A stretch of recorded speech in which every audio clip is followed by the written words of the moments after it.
Je vous parle souvent d'utiliser ce que vous avez autour de vous. Aujourd'hui, j'aimerais vous prouver qu'avec pas grand-chose, on peut faire beaucoup. Ici, un simple jeu de Uno. Lorsqu'on achète un jeu de Uno, on pense à sa fonction principale, le jeu. Maintenant, j'aimerais vous montrer aujourd'hui tout ce qu'on peut faire avec seulement un jeu de Uno. On commence par la chose la plus simple, le tri.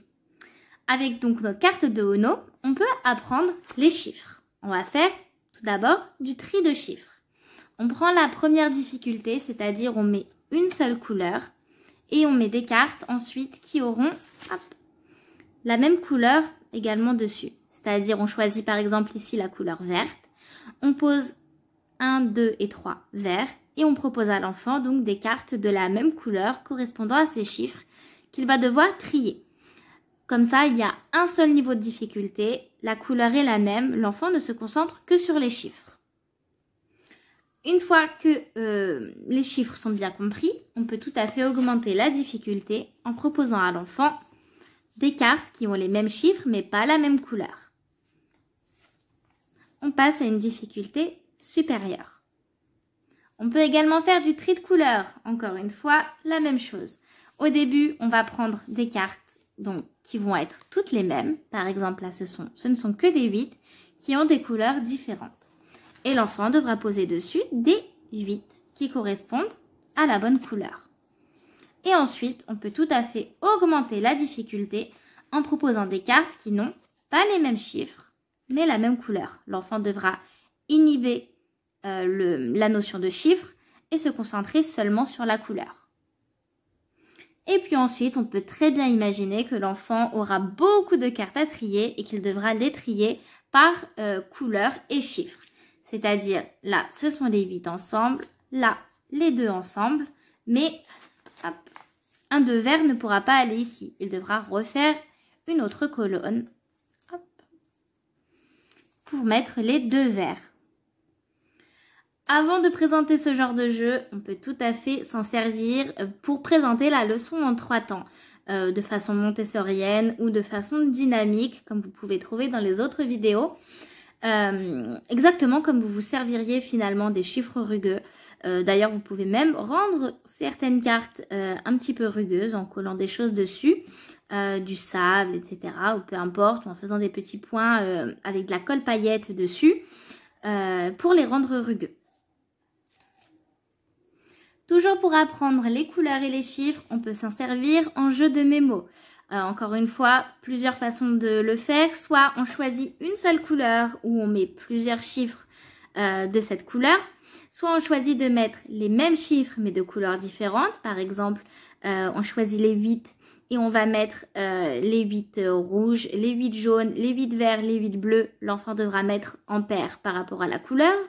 Ou bien on peut choisir de tout mélanger et que l'enfant doive mettre le 1 bleu avec le 1 bleu. Hop.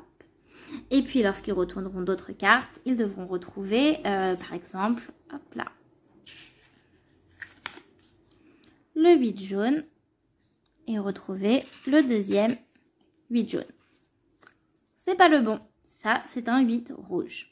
Donc voilà, vous faites selon le niveau de difficulté dont votre enfant est capable, là où il en est.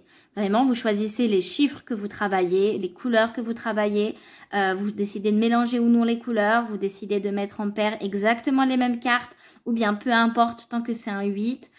Voilà, vous faites le niveau de difficulté qui convient à votre enfant au moment où vous y jouez. Toujours dans le même esprit, on peut s'en servir en jeu de loto. Encore une fois, soit on choisit une seule couleur, ou bien un seul chiffre, etc., etc. Et puis, exactement comme un jeu de loto, on va prendre des cartes, donc on définit le nombre ensemble, ça peut être 3, ça peut être 4, ça peut être 5, ça peut être 6, peu importe.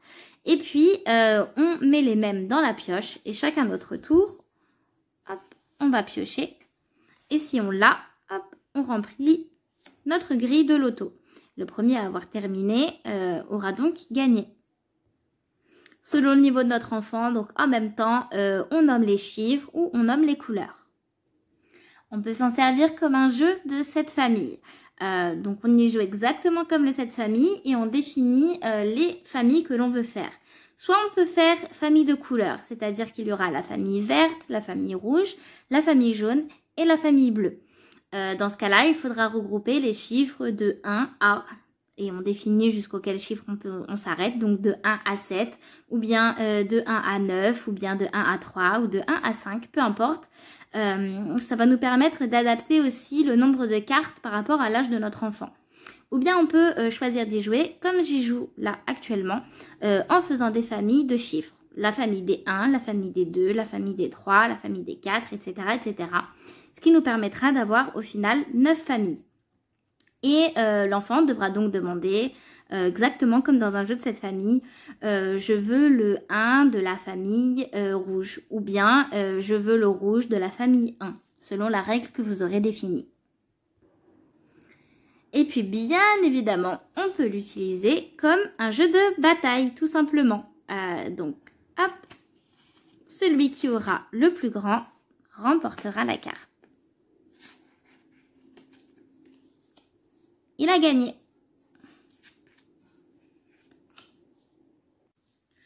On peut y jouer de façon traditionnelle, mais cette fois-ci en choisissant de faire des opérations en même temps. Je vous explique. Tout le monde connaît la règle du jeu traditionnel, je pense. Donc, on doit mettre une carte qui est soit avec le même chiffre, soit avec la même couleur. Donc, on va toujours faire la même chose, sauf que cette fois-ci, il faudra en plus, par exemple, additionner 1 plus 4. Ça fait 5. Et la personne d'après pourra continuer de jouer. Donc, soit on décide d'additionner le tout, c'est-à-dire là, par exemple, nous en sommes à 5 et dire encore plus 5, ça fait 10. Comme cela, on va pouvoir travailler au fur et à mesure des additions avec des chiffres beaucoup plus grands au fil du jeu avec des enfants donc plus âgés. On peut choisir que les cartes spéciales valent 10 par exemple, ou bien on peut dire qu'elles valent 0. C'est à vous de décider encore une fois. Ou bien avec les enfants plus jeunes, on peut simplement dire voilà qu'on additionne avec la carte d'avant. Donc là, 1 plus 4, ça faisait 5. Cette fois-ci, c'est le 4 qui est visible. Donc 4 plus 5, ça fera 9.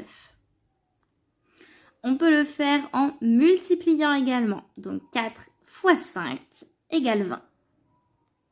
Ça va faire travailler à l'enfant ses tables d'addition ou ses tables de multiplication. Pour les soustractions, on peut décider par exemple qu'on part de 100 et que petit à petit, on doit faire 100 moins 1, 100, hop, moins 5, etc., etc. Ou bien idem pour les plus petits, on peut dire qu'à chaque fois, on doit faire à partir de 10. Ça va faire travailler les soustractions et en même temps les compléments à 10. C'est-à-dire s'il pose la carte 4, il doit voir 10 moins 4, combien ça fait. S'il pose la carte 5, 10 moins 5, combien ça fait. On travaille donc les opérations en même temps que l'on joue. On peut aussi totalement changer les règles et dire qu'on ne peut poser une carte que si elle a son complément à 10. Par exemple, soit on décide de quand même garder la même couleur et le complément à 10, soit peu importe les couleurs, mais il faut que ce soit complément à 10. Donc, par exemple, on va dire qu'on peut poser la même carte si elle est de la même couleur, mais que si on veut poser une carte qui n'est pas de la même couleur, on doit poser son complément. Donc, pour 4, on devra pouvoir poser un 6, peu importe la couleur.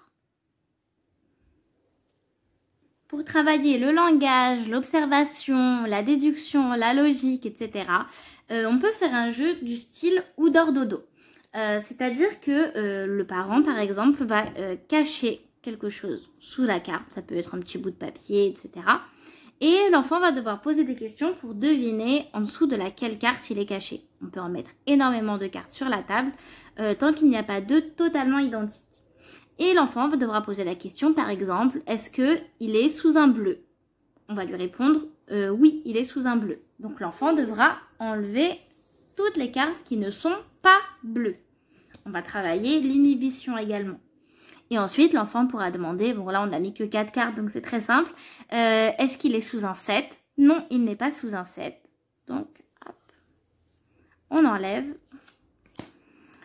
Est-ce qu'il est sous le 5? Donc oui, il est sous le 5. Et là, l'enfant a gagné. Si on a plusieurs enfants, on joue chacun son tour. Et puis, bien évidemment, on peut les utiliser comme des cartes de chiffres classiques.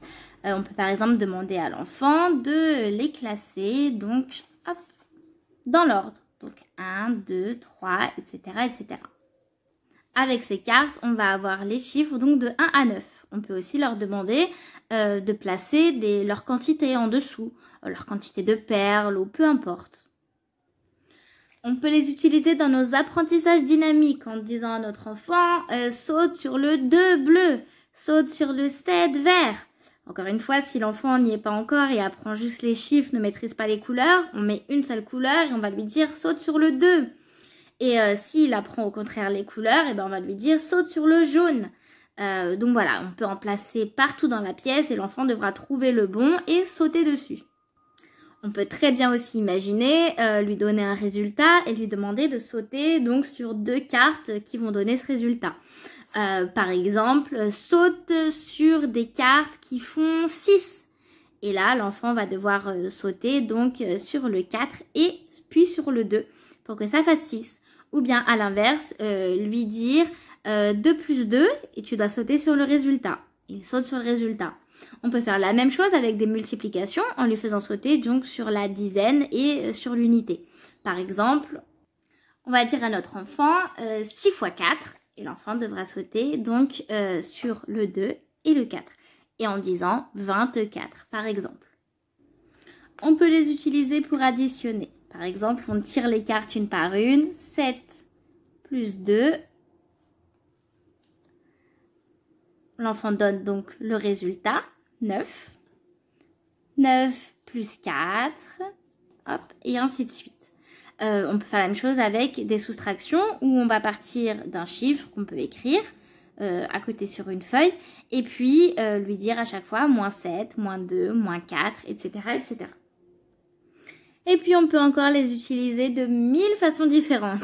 À vous de réfléchir comment vous pourriez jouer avec votre enfant autour de ces cartes. On peut tout à fait s'en servir pour faire des leçons en 3 temps, pour faire les jeux dynamiques, courir, venir taper tel chiffre. On peut tout à fait les cacher dans notre maison. On peut tout à fait en faire des maisons pour les animaux et dire à notre enfant que son petit personnage doit se ranger dans la carte 6, dans la maison 6. Donc l'enfant va devoir poser ses animaux sur la carte 6. Voilà, ces petites cartes, mine de rien, on peut les intégrer dans tous les apprentissages de nos enfants, concernant les chiffres évidemment, ou les couleurs, puisqu'il n'y a que ça qui sont représentés sur le jeu de Uno. Mais ce que je viens de vous faire avec ce jeu de Uno peut se faire avec absolument tout ce que vous avez à la maison. Vraiment, il n'y a aucune limite dans le fait de reprendre le matériel que vous avez et de le détourner pour amener votre enfant vers les apprentissages qui vous semblent importants, qui doivent être faits entre guillemets. Donc éclatez-vous, n'hésitez pas à me dire si vous avez d'autres idées d'ailleurs pour reprendre ce jeu de Uno et éclatez-vous avec vos enfants, c'est tout.